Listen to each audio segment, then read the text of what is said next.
Today we're here to install the Ring Video Doorbell 2 with higher resolution and the rechargeable battery.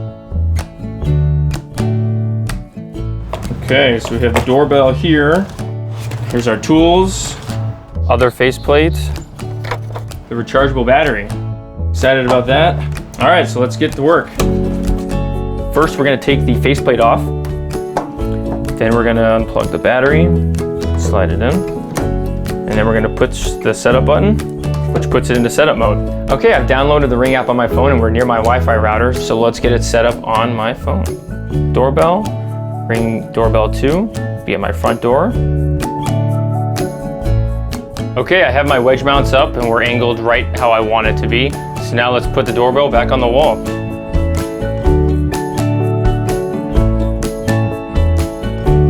Okay, now we're gonna put the faceplate back on.